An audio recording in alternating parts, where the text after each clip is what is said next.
আপনার ফুটবল জার্নিটা নিয়ে একটু জানতে চাই। ছোটবেলা থেকে মানে কিভাবে মনে হলো যে ফুটবলার হবেন, ফুটবলে আসবেন? ছোটবেলা থেকে আসলে একটু দুরন্ত টাইপের ছেলে। আর দুরন্ত যারা থাকে তারা ফুটবলকেই খেলে। ফুটবল খেলাই পছন্দ করে সবচেয়ে বেশি প্রথম। আর আগে তো আসলে বিনোদন বলতে ফুটবলটাই সবচেয়ে বেশি ছিল। এবং একটা বল নিয়ে সবাই দৌড়াবে সেরকম আমিও একটা ওইভাবেই ছিলাম। তো একটা সময় যখন আমি স্কুলে পড়ি, ধানমন্ডি গভর্নমেন্ট বয়েজ হাই স্কুলে পড়ি, তখন আমার এক ফ্রেন্ড আমাকে একজন বড় কোচের সাথে পরিচয় করিয়ে দিয়েছিলেন। এটা খুব একটা ফানি থিংস ছিল যে আমি ওকে 10টা টাকা লোন দিয়েছিলাম, ও আর ফেরত দিতে পারে নাই। সে আমাকে বলল, তুমি তো ভালো ফুটবল খেলো, তোমাকে একটা কোচের সাথে পরিচয় করায় দিই। আমাকে কোচ আলী ইমামের সাথে পরিচয় করিয়ে দিয়েছিলেন এবং উনি আমাকে শেষ পর্যন্ত ভালো প্লেয়ার হওয়ার জন্য যত রকম তকমা দেওয়া দরকার ছিল, প্রশিক্ষণ দেওয়া দরকার ছিল, সবই করেছেন।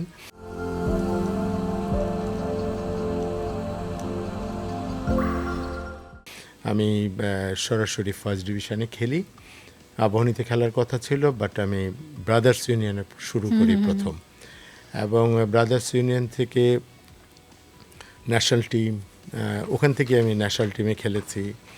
তারপরে আমাদের একটা ইয়েও আছে, ইন্টারন্যাশনাল টুর্নামেন্ট চ্যাম্পিয়নও আছে। আগে খান গোল্ড কাপ চ্যাম্পিয়ন হয়েছে ব্রাদার্স ইউনিয়ন, বাংলাদেশের ফার্স্ট টাইম, যারা মোহামেডান আবাহনীও পারে নাই, ব্রাদার্স ইউনিয়ন চ্যাম্পিয়ন হয়েছিল। এভাবে আমার জার্নিটা শুরু হয়েছে। তারপরে আমি আসলে খেলোয়াড়ের সাথে সাথে আমার পড়াশোনাও চালিয়ে গেছে। ঢাকা ইউনিভার্সিটিতে গেছি, ওখানে ঢাকা ইউনিভার্সিটির ক্যাপ্টেন ছিলাম, ডাকসুর ক্রীড়া সম্পাদক ছিলাম, ঢাকা ইউনিভার্সিটির ব্লু, সব কিছু আমি ফুটবল থেকে পেয়েছি এবং তারপরে কোচ হয়েছি। কোচ হওয়ার পরও প্রায় 25 থেকে 30 বছর হয়ে গেছে কোচিং ক্যারিয়ার। হ্যাঁ, তো জাতীয় দলের কোচ হয়েছি, ক্লাব লেভেলে সব ক্লাবেরই কোচ করেছি। ইভেন দো বসুন্ধরার সাথে অ্যাটাচ ছিলাম একসময় যখন বসুন্ধরা শুরু করেছে। তো আমার অতৃপ্ততা নাই কোনো কিছুতেই, তারপরও অতৃপ্ত মানুষ মাত্রই তো অতৃপ্ততা থাকে, তো সেটুকু আছে ভিতরে ভিতরে। এটাই আসলে জানতে চাই যে ফুটবলেও মানে ফুটবল ক্যারিয়ারে কিংবা কোচিং ক্যারিয়ারে আপনার আসলে কোন জিনিসটাতে আক্ষেপ সবচেয়ে বেশি রয়েছে, যেটা হয়নি বা পাইনি বা এটা পেতাম যদি? বাংলাদেশের ফুটবল আমি কিন্তু লোকাল লিগের চেয়ে এএফসি কাপকে খেলা খুব পছন্দ করতাম। কারণ বাংলাদেশের বাইরে যদি আমি না খেলি কারোর সাথে, তাহলে আমার প্রমাণ হবে না যে আমরা ভালো কি খারাপ। আমি দেশের মধ্যে এই দুই দলের ভিতরে কয়েকটা দলের ভিতরে চ্যাম্পিয়ন হচ্ছি, আমার বাইরের ক্লাবগুলোর সাথে আমরা খেলতে পারছি না, কেমন খেলছি জানি না।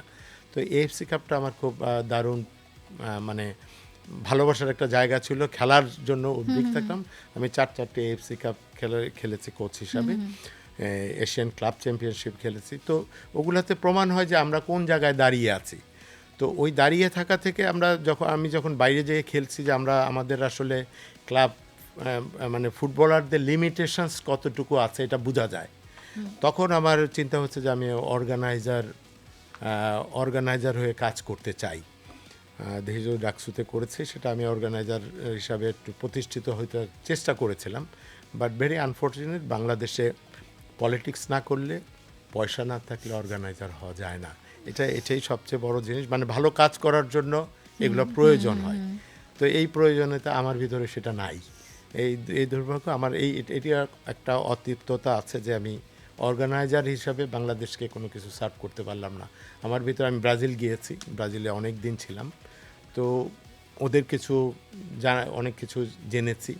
তো এগুলো যে কোথায় আমি অ্যাপ্লাই করব, রাইট, এই সুযোগটা আমাকে কোথাও করে দেওয়ার মতো কিছু আমি পাইনি খুঁজে। তো আর পাবো কিনা সন্দেহ।